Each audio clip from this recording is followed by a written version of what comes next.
Hello, hi అండి.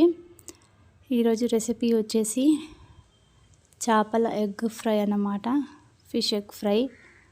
First ఇక్కడ నేను వాటర్ని ఇక్కడ యాడ్ చేస్తున్నాను. ఇవి బాయిల్ చేసి కూడా చేసుకోవచ్చు, లేదా కొద్దిగా వాటర్ వేసి ఇష్టం డిఫరెంట్ కైండ్స్ ఆఫ్ అంటే డిఫరెంట్గా కూడా చేయొచ్చు అనమాట. ఎవరి ఇష్టం వాళ్ళది. నేనైతే ఇలా చేస్తాను. ఇందులో కొద్దిగా వాటర్ అనేది వేసేసాను.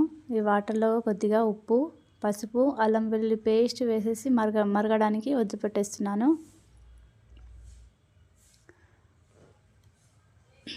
అండ్ ఇది చాలామంది తినడానికి ఇష్టపడరు. నేను ఇష్టపడను, కానీ ఎప్పుడోసారి ఫ్రై చేసుకొని అయితే బాగానే తినొచ్చు అనమాట. అండ్ కొద్దిగా హెల్త్ బాగాలేకుండా అనమాట. కోల్డ్ అండ్ ఫీవర్ వల్ల నేను వీడియో అప్లోడ్ చేయలేకపోయాను. లేట్గా వస్తుంది వీడియో.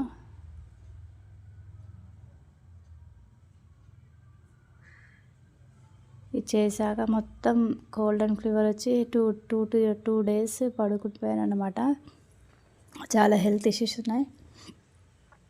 నేను ఆల్రెడీ ఎగ్స్ని బాయిల్ చేసి వాష్ చేసి బాగా పెట్టేసుకున్నాను అనమాట.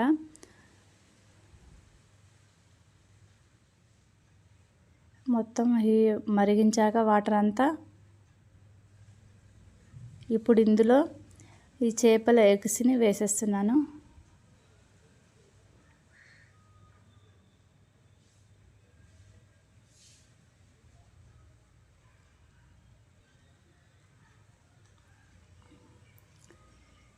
వాటర్ అంతా డ్రై అయిపోయిన తర్వాత కొద్దిగా టైం అయితే పడుతుందండి.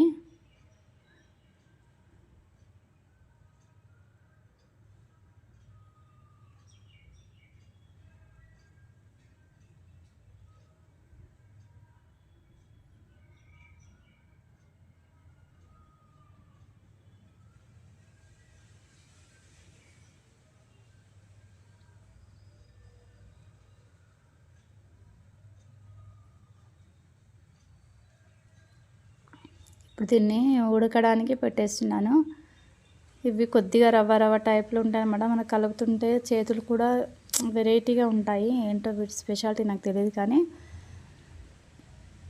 మొత్తం ఇలా వాటర్ అంతా పీల్చేసుకొని చూడండి ఎలా అయిందో.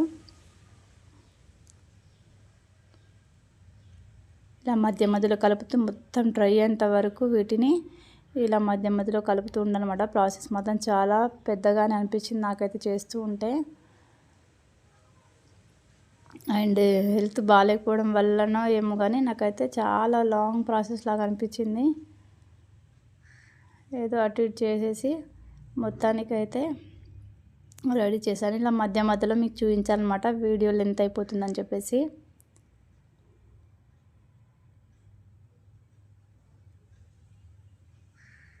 చూడ్డానికి మాత్రం పాలకోవా రవ్వ కలాకంలాగా అనిపిస్తుంది. అండ్ ఫ్రై చేసుకుంటే టేస్ట్ బాగానే ఉంటుందండి. ఎప్పుడోసారి చేపలలో ఇలా గుడ్లు వచ్చినప్పుడు మాత్రమే ఇలా, సామాన్యంగా అయితే వెళ్ళవు. ఎప్పుడోసారి బై ఛాన్స్ అన్నమాట. ఎప్పుడోసారి ఇలా రేర్గా వస్తుంటాయి ఇవి.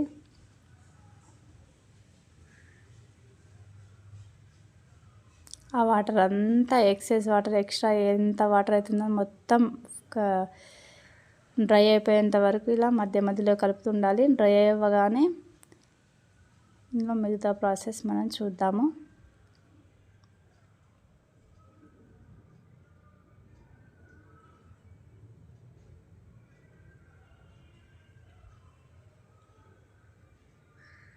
ఇలా చూడండి, వాటర్ అంతా ఎక్సెస్ అంతా రిలీజ్ అయిపోయింది.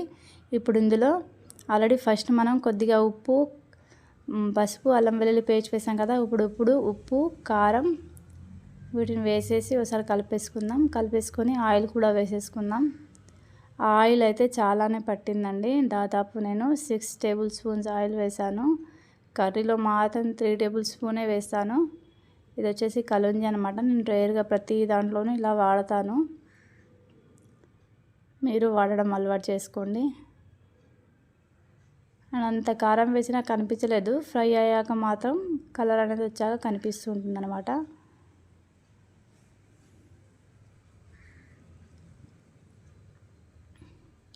సరే బాగా మిక్స్ చేసేసుకొని ఆయిల్ అనేది వేసేసుకుందాం.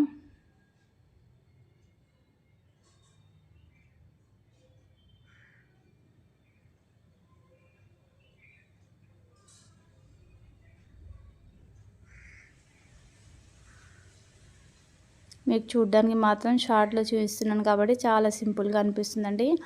ఆ వాటర్ అంతా మొత్తం ఇంకిపోయేంత వరకు చాలా టైం అయితే నాకు పట్టింది.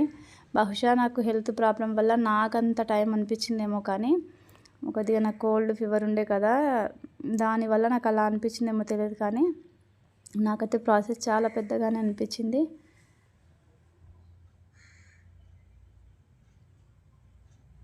ఆయిల్ ఎంత వేసాను, మళ్ళీ 2 టేబుల్ స్పూన్స్ వేస్తాను. అయినా ఆయిల్ అనేది చాలా ఎక్కువ తీసేసుకుంటుందండి ఇది. మళ్ళీ ఫ్రై అయ్యాక ఆయిల్ అంతా రిలీజ్ అవుతుందేమో అనుకుంటారు, కానీ ఆయిల్ అస్సలు రిలీజ్ కాలేదు ఎక్కడ.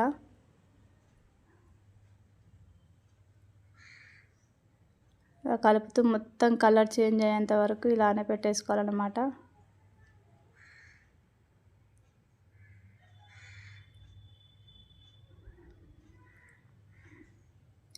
అండ్ వర్షాకాలం కాబట్టి సర్దులు, జ్వరాలు, దగ్గులు ఇవన్నీ కామన్ అండి.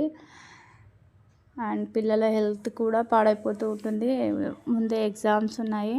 అండ్ లాస్ట్ ఇయర్ కూడా అలాగే అయ్యింది. ఎగ్జామ్స్ ఉండే నా హెల్త్ ఇష్యూస్ వల్ల వాళ్ళ స్టడీస్ అన్నీ మధ్యలోనే ఆగిపోయాయి. ఈసారి అలా అవ్వద్దని మాత్రం అనుకుంటున్నాను. చూద్దాం.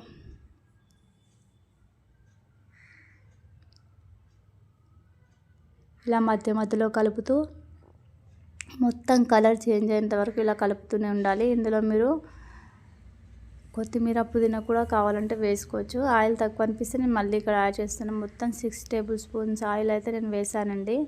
ఇక్కడ ఫస్ట్ 3 వేసాను, ఇప్పుడు 2 వేసాను. అండ్ తర్వాత 1 టేబుల్ స్పూన్ కూడా తర్వాత వేసాను. కొంచెం అసలు ఆయిల్ కనిపించకపోతే, ఆ ఆయిల్ అంతా ఎటు వెళ్ళిందేమో తెలియదు, కానీ కొంచెం టేస్ట్ చూసుకొని ఉప్పు కారం ఏదైనా తక్కువ ఉంటే ఇక్కడ యాడ్ చేసేసుకుంటున్నాను.